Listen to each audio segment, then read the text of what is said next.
Hi guys, welcome back to my channel. Hope you guys are having a great day today.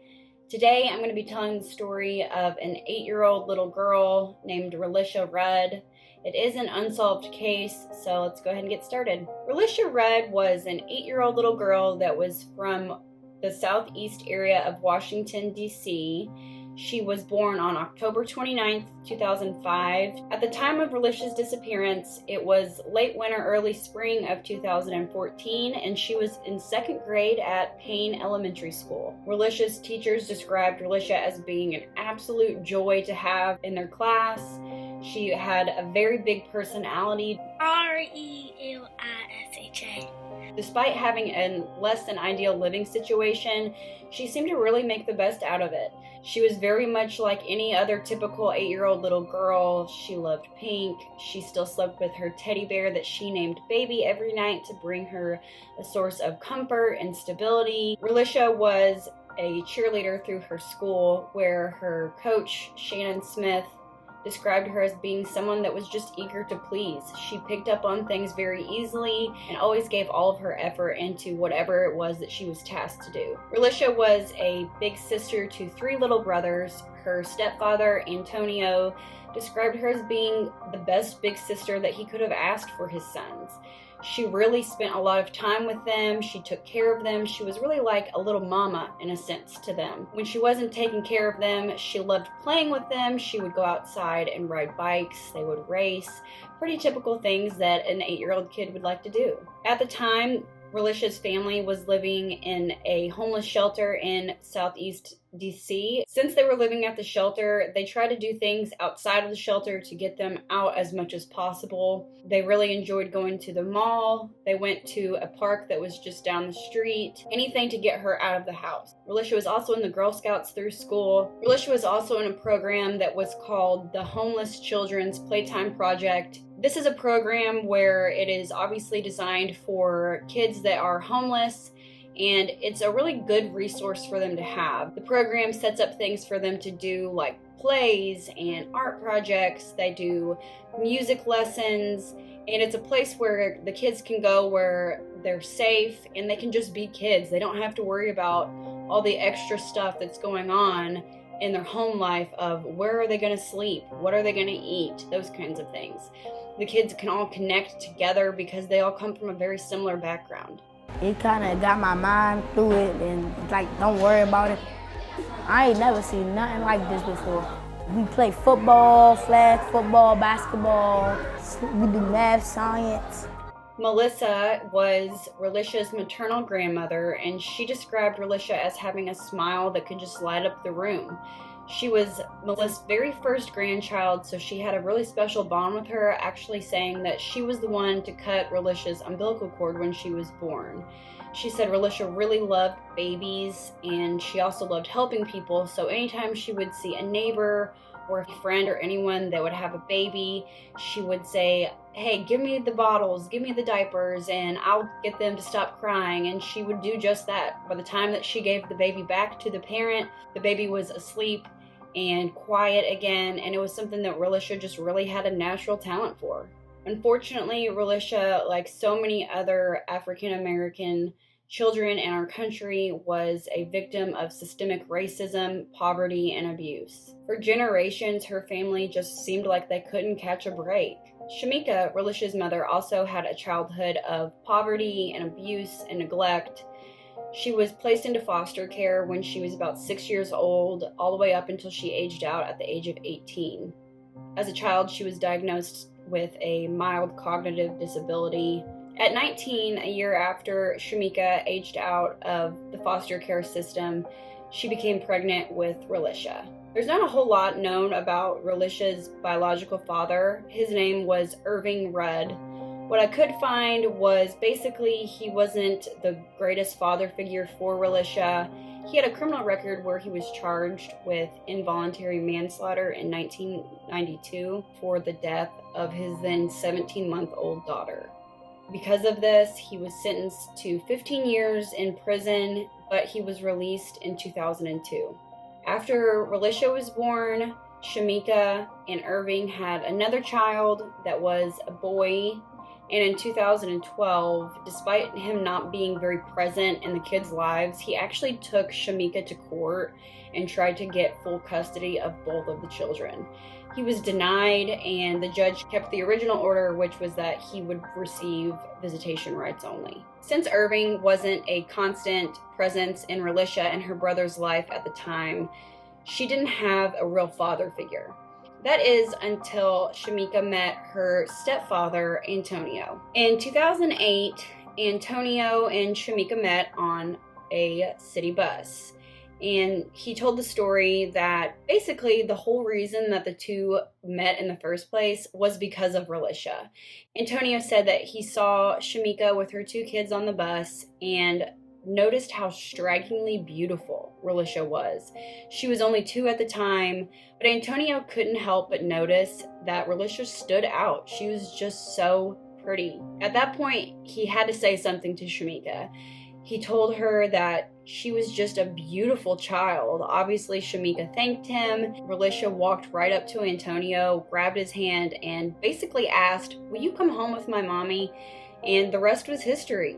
Antonio ended up going back over to Shamika's house where she lived with her 2 kids alone, and they started dating. They dated for about 5 or 6 months before they decided to move in together. Antonio said he quickly became like a father figure to both of Shamika's 2 kids, and they really formed a bond. It wasn't too much long after that Relisha started calling Antonio daddy. Antonio and Shamika went on to have 2 more kids. They were also both boys, so now Relisha was the big sister to 3 little brothers.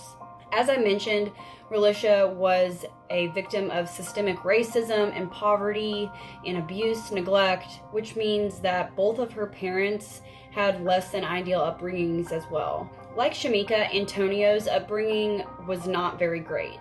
He describes his family as bouncing around from house to house, living on government housing, being evicted numerous times, and he was actually the oldest child of 9 siblings. In addition to that, Antonio's family had 2 horrific tragedies that happened with their family. They were both under the watch of Antonio's mother's boyfriend. The first thing that happened was the boyfriend was supervising Antonio's little brother. Now, the details are not exactly straight. I couldn't figure out exactly what had happened, but the general consensus that I came to was that the boyfriend was watching Antonio's little brother, and it seems like he was not supervised when he was in the bathtub and drowned, unfortunately. 3 years after the death of his brother came the death of his little sister. She was also being supervised by the same boyfriend when he beat her to death. He was high on PCP, and by the time that anybody realized what had happened, it was just too late. The boyfriend did end up getting sentenced for 15 to 40 years in prison, and as of right now, that's still where he is. After the death of both his little sister and his little brother, this led to the rest of the remaining 7 siblings being placed into the foster care system. In foster care, CPS really tries to keep sibling sets as a group when they're placed into a foster family, but since there were 7 kids, that was really hard to find somebody that could take on that many kids. That meant that Antonio got split up from some of his siblings. Antonio and one of his little brothers were placed in a home that was located outside of DC, and it was a little bit of a nicer area. That meant that the family he was with came from more money than what he was used to. They had gaming systems and nice bedrooms, a nice house, and he really loved being at this house. He loved the family, he loved having a foster brother, and really made a connection. Through being placed with foster care, it was court ordered that the children were not to have any relationship at that time with Antonio's mother. Well, the foster parents that he was staying with went behind the court's back and allowed Antonio and his brother to still see and communicate with their mother. Eventually, CPS found out about this, which led to the boys being removed out of that foster house. At that point, both of the boys ended up being placed into several different group homes located back into DC. At the group homes, Antonio described living with kids that came from nothing, even more so than what he was used to. He felt like he still had a family and he still had relatives that cared about him and his brother and their siblings. So his family would send them clothes and they would send gifts and things like that these other kids didn't ever get because they didn't have anybody.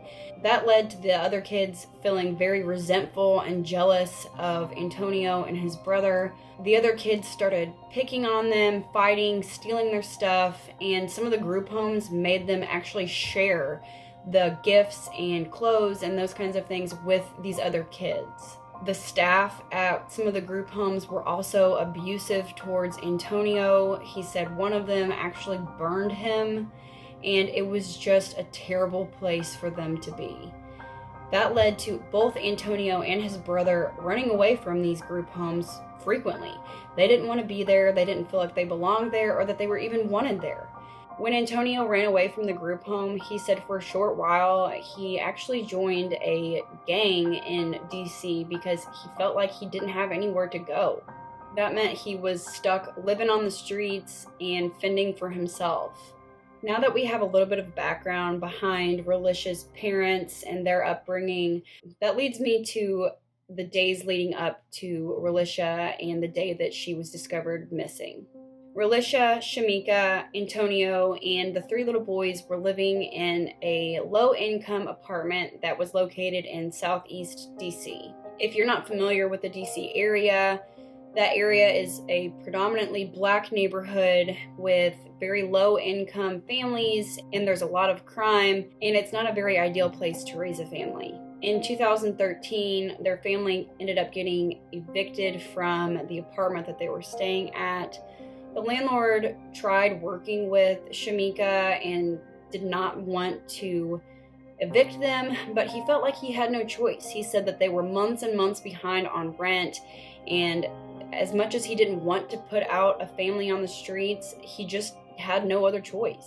From about the age of 2, CPS was involved with Relisha and Shamika, which meant that they were aware of these evictions, they were aware of the living circumstances and kind of what was going on. They had initially become involved with Shamika and her kids when Relisha was discovered to have unexplained bruising and injuries to her that nobody seemed to be able to tell them what had happened to Relisha. Although CPS was involved, there's a lot of red tape that is involved with removing kids from their parents. CPS's main goal is reunification, where they keep families together. They don't want to be taking kids away from their parents unless it is absolutely necessary.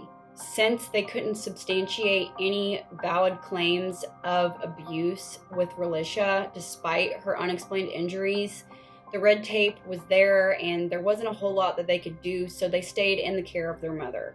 After the eviction, Shamika really felt down. She felt like she had these 4 little kids who were very young at the time, and she had no place to go. She had a sister whose name is Ashley, who allowed Shamika and her kids to stay with them temporarily. Now, Ashley also lived in government housing and was kind of concerned that if Shamika and her kids stayed there long term, that she could lose her benefits. And she ended up having to make the hard choice of telling Shamika that she had to leave. She didn't have a choice. She could not be out on the street either. And she said she felt like it really put a strain on Shamika and hers relationship. She said that Shamika was upset with this, obviously, because that meant Shamika had to take her kids and go live in a shelter. And that was the last place that Shamika wanted to be. Even though the sisters had a now strained relationship, Ashley stayed a constant presence in Shamika and her niece and nephew's lives. She really helped Shamika out anytime that she could. Over the summer, when the kids were out of school, they would stay with Ashley. On the weekends, when they were out of school, they would stay with Ashley, and she really was like a second mom to them and really took care of them. Since Ashley was really involved with Relisha and her brother's lives, she saw them often. They came over every weekend, but eventually she started seeing Relisha less and less. She asked Shamika about this, and Shamika kind of blew her off at first. She tried prying a little bit more and basically said, "What do I have to do? Schedule an appointment to see my niece?" And that's when Shamika told Ashley that Relisha was spending time with her godfather. Now, this is kind of confusing for Ashley because according to Ashley, Relisha's godfather was Ashley's husband, Relisha's uncle Melvin.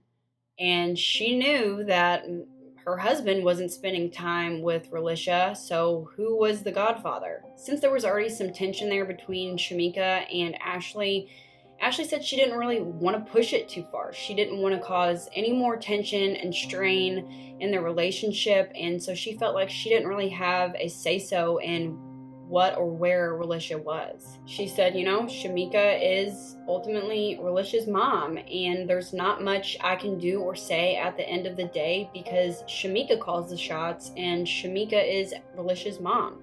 After leaving Ashley's house, having no other place to turn, Shamika and her kids moved into the DC General Shelter for Families. The shelter was also in a really sketchy part of town, and there was actually like a morgue and a methadone clinic right across the street. There was also a soccer stadium that was nearby, but it was still dangerous and definitely not a place where you would want to bring your kids. At the time, in 2014, when Shamika moved into the DC General Shelter, it was the largest shelter in the DC area.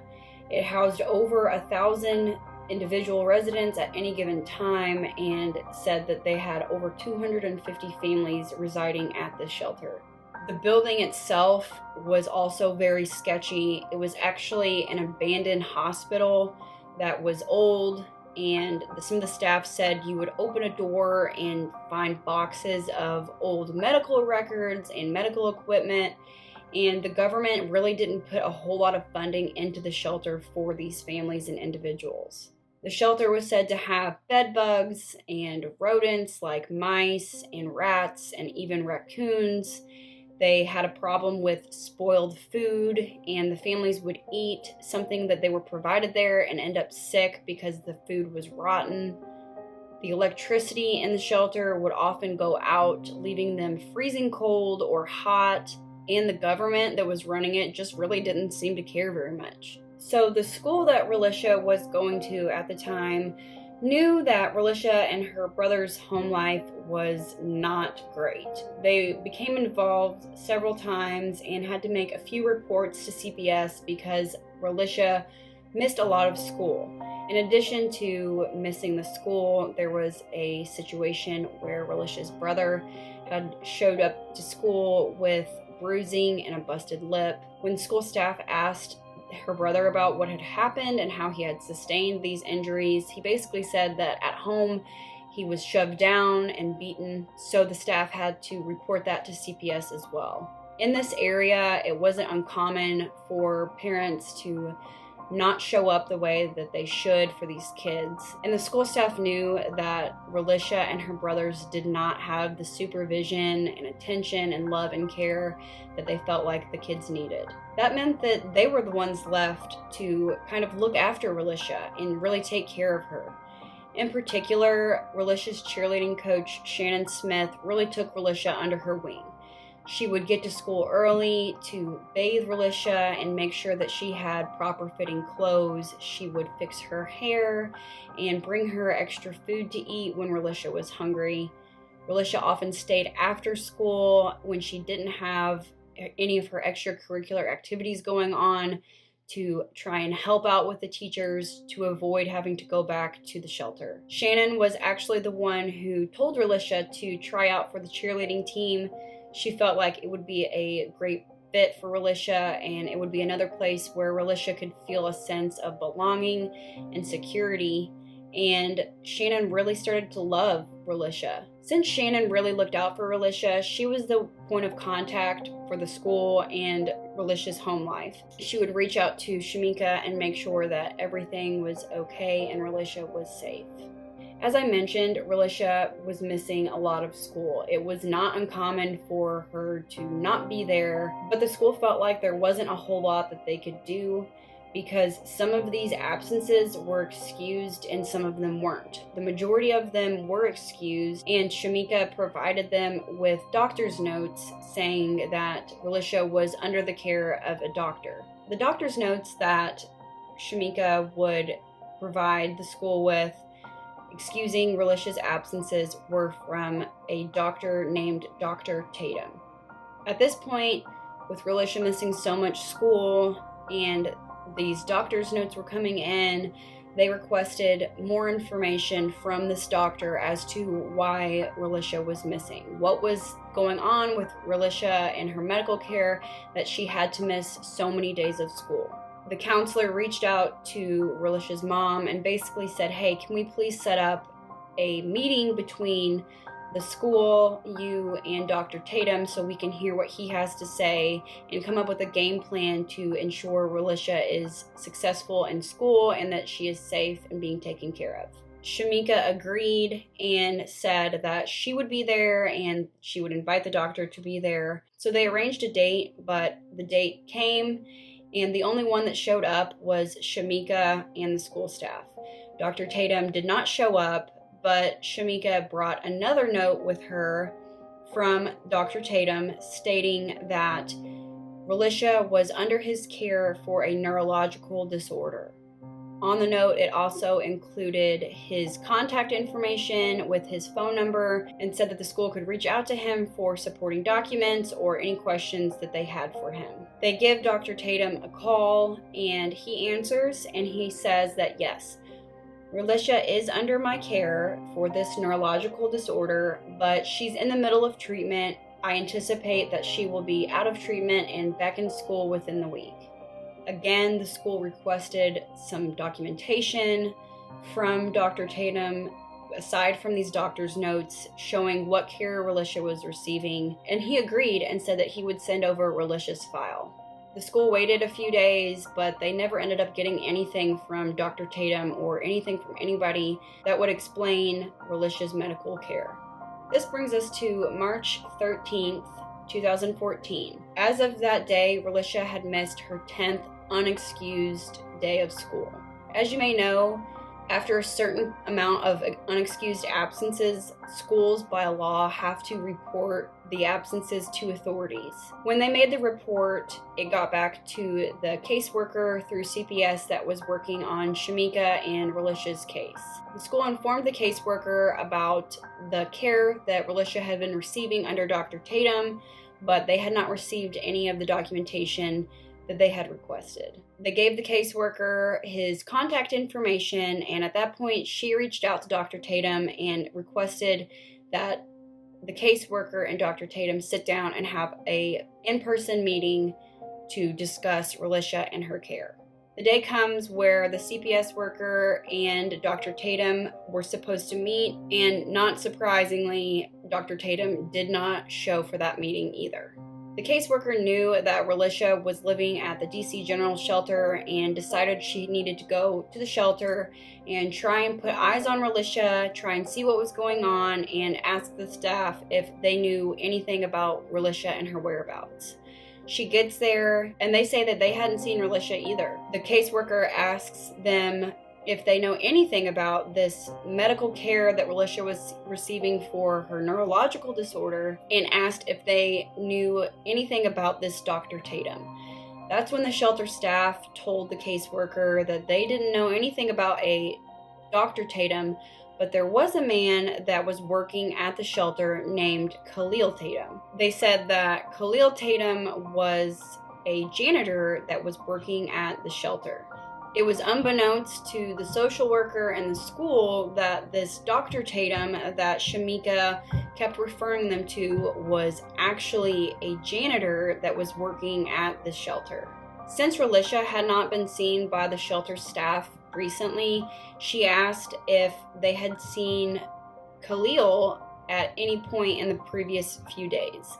They said, yeah, he has been around, he hasn't missed any of his shifts, and he was actually here today, but he is not here at this exact moment.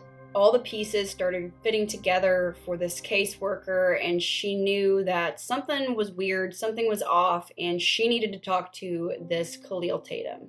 She realized it had been 18 days since anybody had really had any proof that they had seen Relisha, and at that point she turned the case over to authorities, where she told them that Relisha was missing and filed a missing persons report. Antonio, which is Relisha's stepdad, was actually working out of town at this point in Pennsylvania on a construction job. It was March 19th, 2014, when he was on his way back home to the shelter. That's when he heard the news that Relisha was missing. He said when he got there, he could sense something was off, and a lot of people were shuffling around, and there was a lot of hustle and bustle, and he just had a pit in the bottom of his stomach that something wasn't right. He said he started becoming nervous and had sweaty, shaky hands and needed to calm down. So he lit himself a cigarette and started smoking when the director of the shelter approached him. She asked Antonio to put the cigarette out and to come inside with her so that she could talk to him. He said at first he felt like she was being kind of rude, but he could tell by the way that she was talking that she had an urgency and that she was concerned, and so he put out the cigarette and went inside with the director. The director told him again that Relisha was missing, and authorities were at the shelter in a conference room with Shamika, asking her about Relisha and her whereabouts, and Shamika was not cooperating and was being combative. Antonio said that the director and him went to the conference room, and when he walked inside, there was the detectives and Shamika already sitting at the table. He said he could feel the tension in the room and was really confused as to what was going on. When he asked detectives what's going on, they told him Relisha is missing, so go ahead and ask your wife where she's at. So Antonio does, and he asks Shamika, what are they talking about? Where is Relisha? Why are they saying that she's missing? And Shamika doesn't give him any real answers. She says they're lying, she is not missing, and they're full of it. The detectives then turn to Antonio and start being accusatory of him, and they say, hey, point blank, where is your daughter? You need to tell us where she is because she's been reported missing and Shamika's not giving us any answers. He said, I have no idea what you all are talking about. The last time I knew, Relisha was at her Aunt Ashley's house. He asked if somebody had checked in with Ashley and gone over to her house to make sure that Relisha was actually there. Authorities basically told him that they didn't think that Relisha was over at Ashley's, and so Antonio asked Shamika again, what is going on? Where is Relisha? Is she not at Ashley's house? Shamika basically said the same thing she had said earlier, that they don't know what they're talking about and that Relisha is not missing. Antonio still set on Relisha being over at Ashley's house, and so he asks authorities again, can we just go over there and make sure that she is there, or if she's not there, can we please just send somebody over there? So detectives agreed, and they went straight from the shelter over to Ashley's house. Detectives get over to Ashley's with their guns drawn, and they knock on her door. She answers the door, and she's confused, like, what is going on? Why are these cops showing up at my house with their guns drawn? And they ask her, is Relisha in your house? Since Ashley's house was a place where not only Relisha and her brothers hung out, but also her cousins and grandmother and other extended family stayed, Ashley wasn't the only one home at this time. Relisha's little brothers and grandmother and cousins were actually at the house at that time. Again, authorities explained to Ashley what's going on and that Antonio thought maybe Relisha was at Ashley's house. She says she's not here, and they said, well, do you mind if we come in and take a look? Obviously, Ashley quickly agrees, and they come in and do a search, and they do not find Relisha. Since Relisha's grandmother was there, Melissa, who is Shamika and Ashley's mom, they went ahead and asked Melissa, have you seen Relisha? And she also had not seen or heard from Relisha. Since Relisha was obviously not at Ashley's house, detectives determined that they needed to talk to Melissa and see what she had to say about the situation. They brought Melissa from Ashley's house back at the shelter where Shamika and Antonio were still at. They asked Melissa if she was aware of the fact that Relisha was missing. But she was pretty confused too, just like Antonio and Ashley. And she said, no, Relisha's not missing because Relisha is with Khalil Tatum. The name Tatum keeps getting brought up, so authorities ask, who is this Tatum?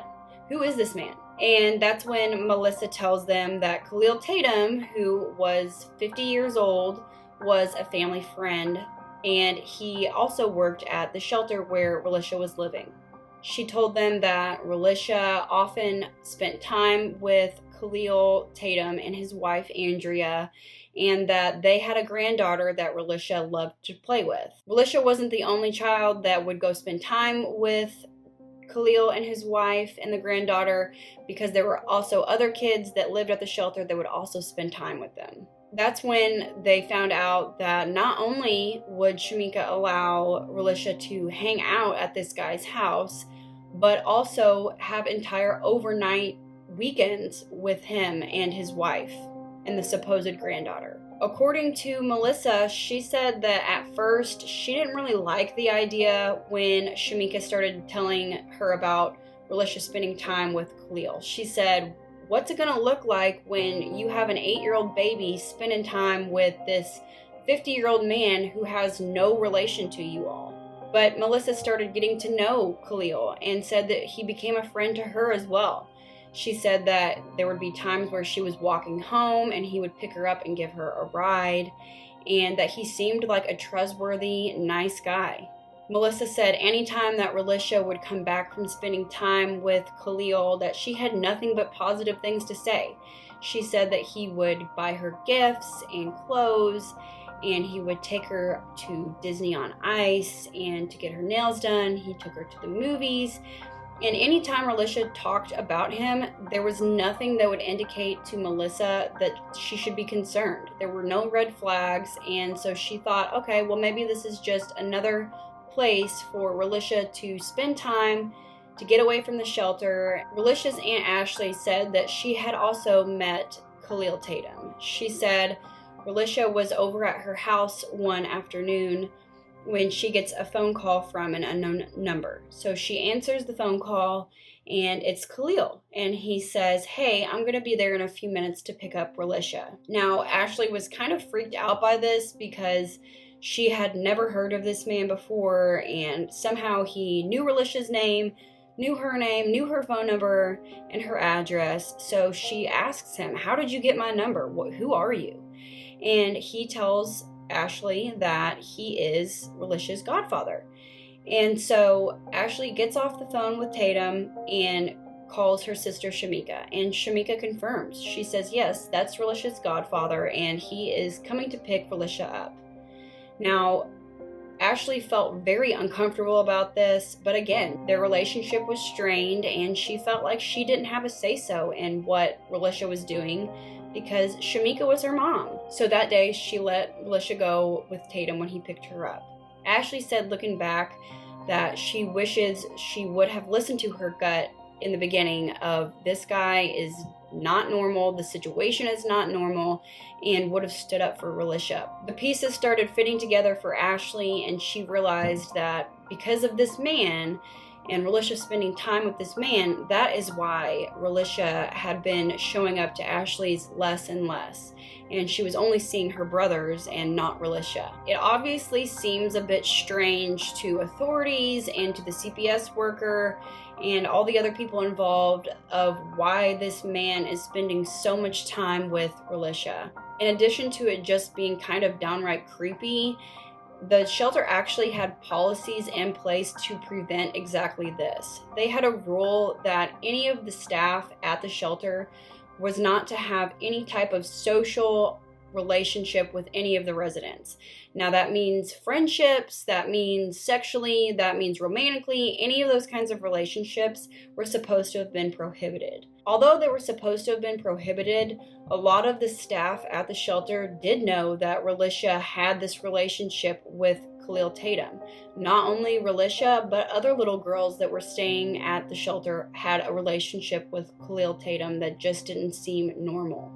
All of that aside, if you just look at the situation from Relisha's point of view, She just liked to spend time with Khalil. She felt like he gave her a lot of positive attention, and she felt like it was a place for her to go that was safe and got her out of the terrible living situation at the shelter. And she felt like she had a friend in not only Khalil and his wife, but their granddaughter.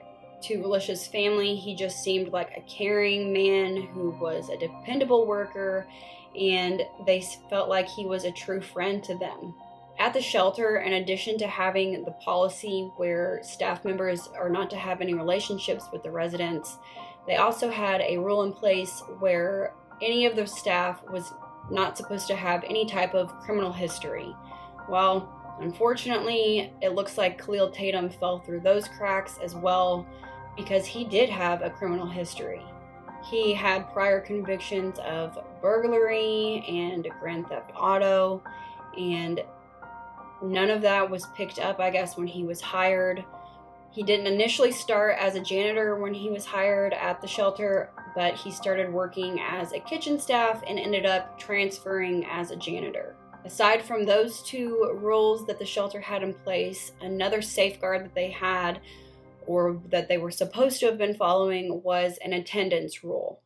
So at the shelter, basically they said, the residents here are not free to just come and go as they please, but you all are supposed to be spending every night in bed at the shelter. Staff at the shelter was supposed to do a nightly check at bedtime to ensure that all of the residents were accounted for and in their beds at the shelter.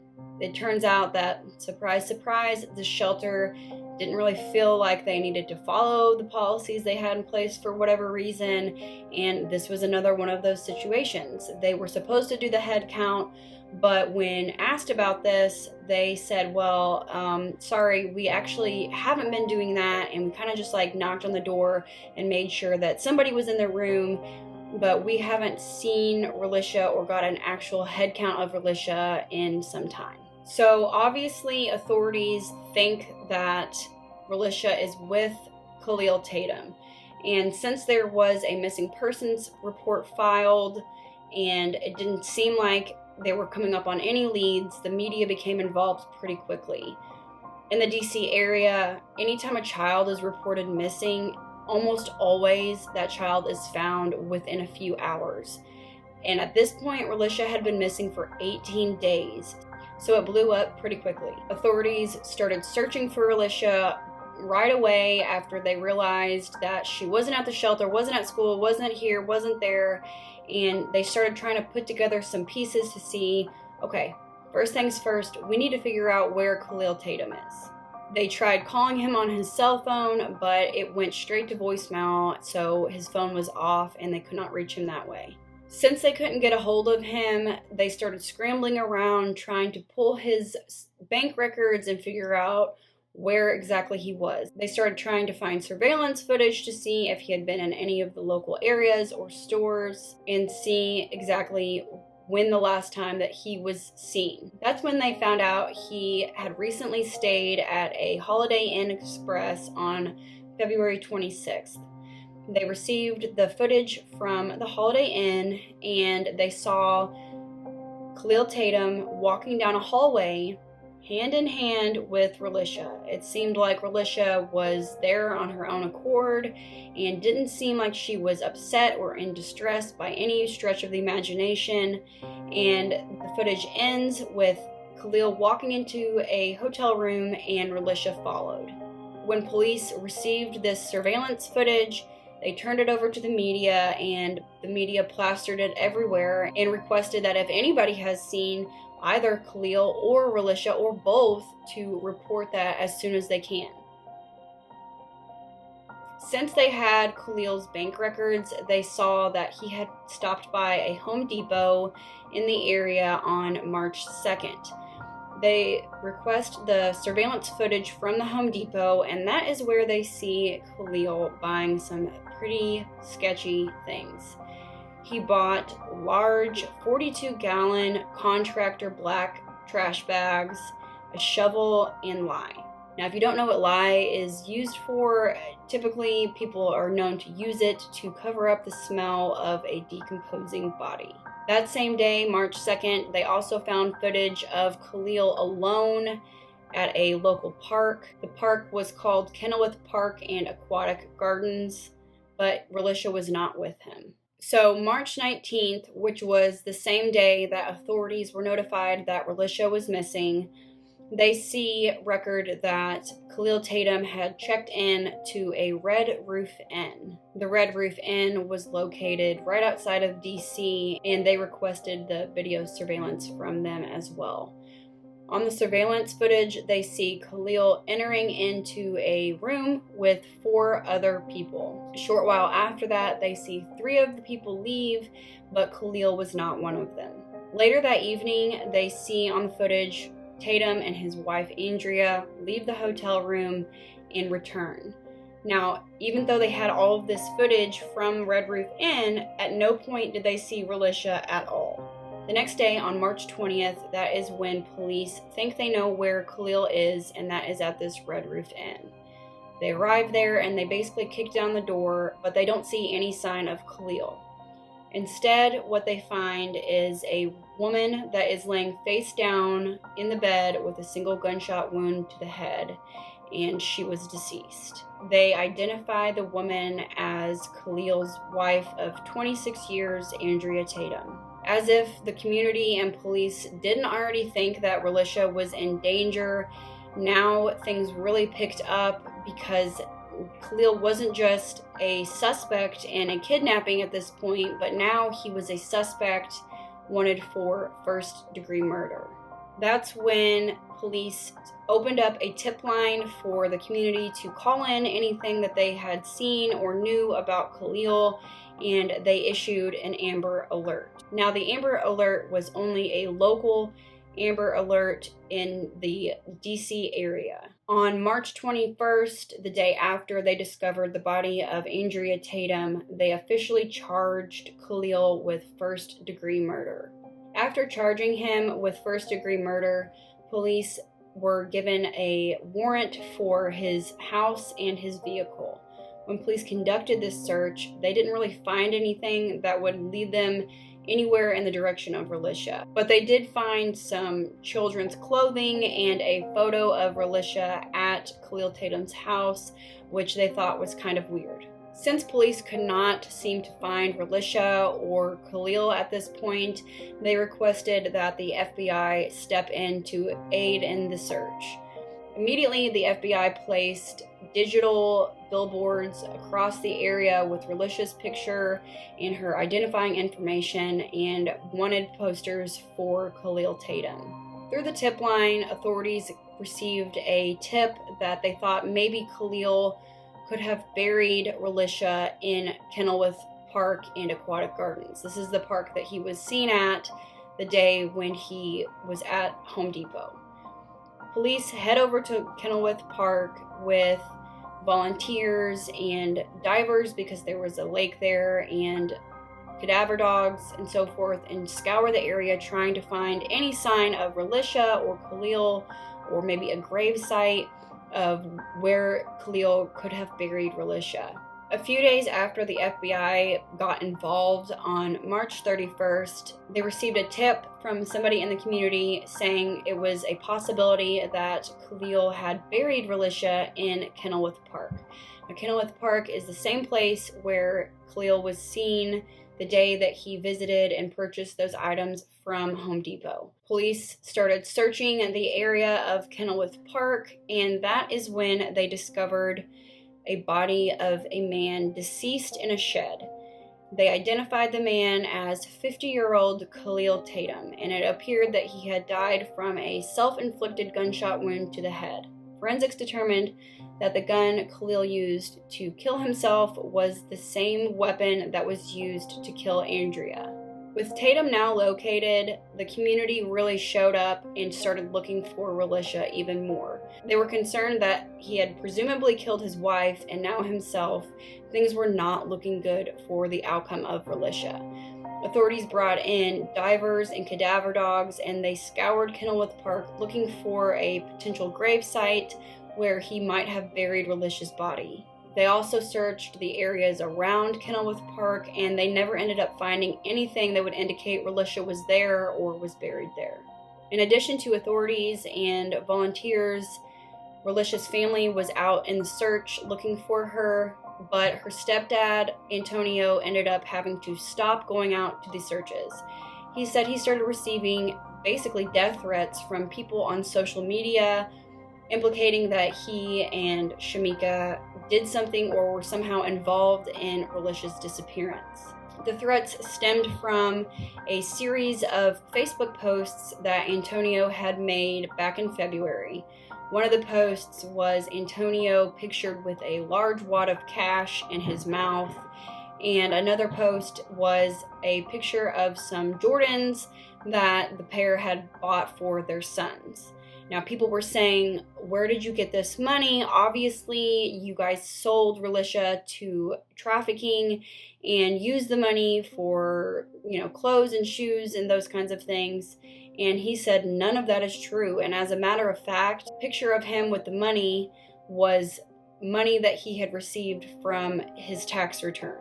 He said that this angered him so much that people were accusing him of having anything to do with the disappearance of his daughter, that he felt like if he were to go out and continue these searches, that not only would it be a safety threat for him, but he felt like he was so angry that if anybody were to say something to him in regards to him having an involvement, that he would snap on them because he just mentally was not in a good place. At this point, CPS had also taken the 3 younger brothers of Relisha and put them into foster care, and things in his life were just falling apart. On April 3rd, the city's search for Relisha was concluded. They called off all search and rescue or recovery efforts and never ended up finding anything or any sort of evidence to indicate that Relisha was in the area. Trying to figure out where things had gone wrong, where to go next, what to do next, the family starts falling apart. They start pointing fingers at each other and pointing blame towards this person and that person, and there was a real divide between all of them. That ended up causing the separation of Antonio and Shamika, and their kids were still in foster care, and everybody was kind of just distraught and on their own and really had a rift in the family. It seemed like nobody had any sort of facts of what had happened to Relisha. All of their stories didn't align. Antonio still thought that Relisha went missing from Ashley's. Ashley said she still had no idea. Melissa said she was with Khalil this whole time, and things really just started turning ugly. After the city decided to call off the search and recovery for Relisha, the city turned to themselves and basically asked, what happened? Where did things go wrong? Who was at fault for the disappearance of Relisha? Was it Relisha's parents? Was it the shelter where she was at? Was it the school? Was it CPS? Who had failed Relisha? They were trying to figure out if Relisha's disappearance was preventable. That's when the mayor of DC ordered an investigation and report be done in the disappearance of Relisha. It took the city about 6 months to conduct this investigation and complete a 12-page report. And basically in the report it said that they felt the city was at no fault of what had happened with Relisha. They said the care, safety, and well-being of Relisha and of any child was ultimately up to their parents. More or less, they put all of the blame on Shamika and Antonio and were saying it was not our fault. We did everything that we could have done to protect this child. The report didn't address the fact that despite Relisha having an ongoing case with CPS, that she was not seen for this many days. It did not address the fact that the school took so long to report Relisha missing. It also didn't address the fact that the shelter where Relisha's family was at was run by the government and funded by the government, and that they had not followed the policies put in place to protect their residents. It didn't address the fact that Khalil was an employee of this shelter and did in fact have social relations with Relisha, her family, and other members of the shelter. As of October 2017, the family still was very divided over who was to blame and what had happened to Relisha.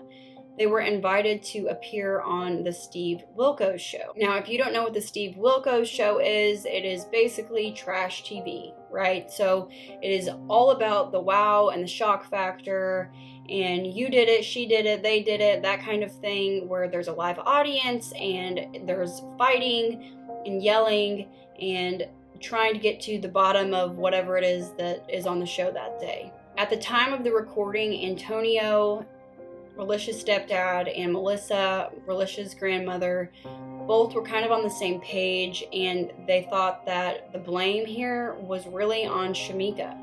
The show offered polygraph tests to the three that were invited on the show, which was Shamika, Antonio, and Melissa. Antonio agreed to the polygraph, and he was asked a series of 3 questions. He asked if he had participated in the disappearance of Relisha. He was asked if he had ever beaten Relisha, and he was asked if he had ever sexually assaulted Relisha or any of her siblings. He answered no to all of the questions, and Steve Wilkos read aloud to the audience that he was telling the truth. Melissa was also given a polygraph test, and she was asked if she had any involvement in the disappearance of Relisha. She was asked if she gave Relisha to Khalil Tatum in the days leading up to Relisha's disappearance. She answered no to both of those questions, and Steve Wilkos read aloud to the audience that she was also telling the truth.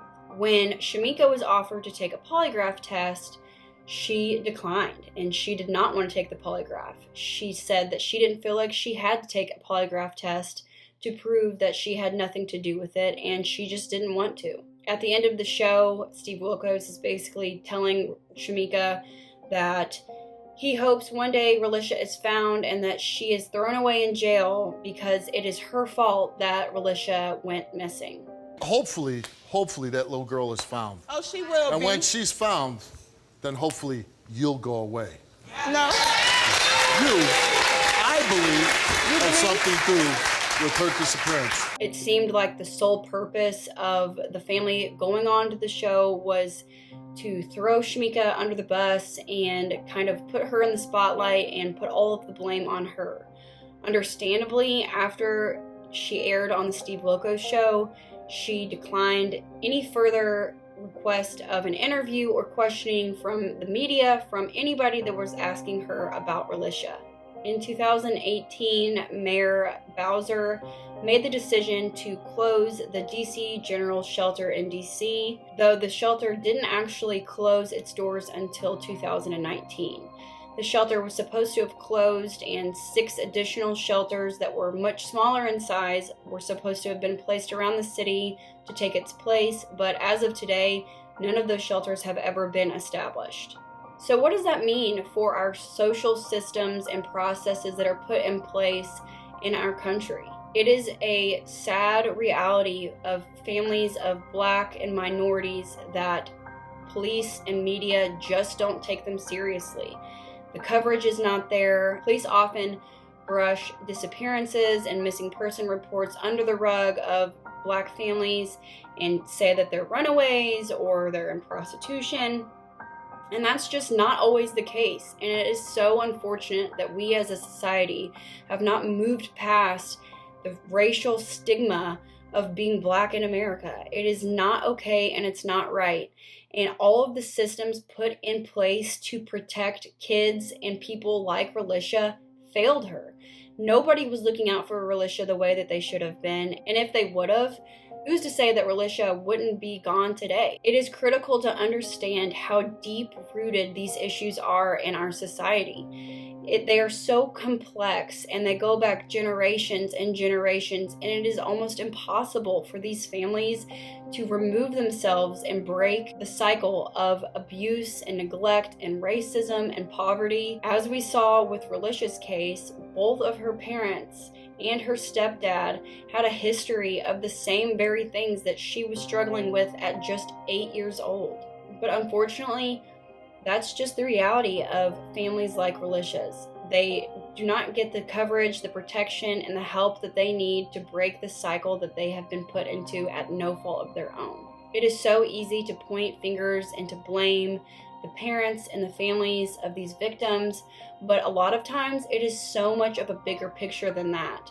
All of the agencies and practices and policies and laws that are put into place to protect our community fail these people and have failed Relisha. It is so easy to put blame on Shamika or Antonio or the rest of Relisha's family, but I think that we really need to look so much deeper than that and see where we as a society went wrong. Although Relisha is presumed dead, Antonio, Melissa, and her Aunt Ashley all remain hopeful that one day Relisha will come home. There is no recent interview of Shamika after the Steve Wilkos show, but I'd like to think that she remains hopeful that Relisha will come home too.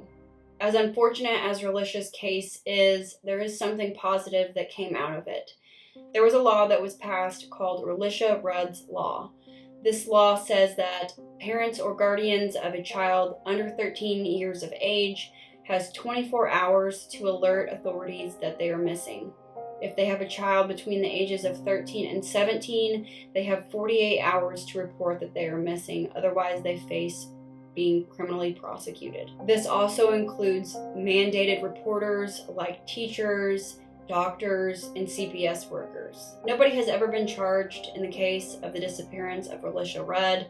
The FBI still remains hopeful that there are answers out there and that somebody knows something aside from Khalil Tatum. There is a $25,000 reward for anybody that can point them in the direction of information leading to Relisha or her whereabouts. But that is all I have for today. Hopefully you guys enjoyed today's video. Please share this to get Relisha's name out, to find answers for her and her family.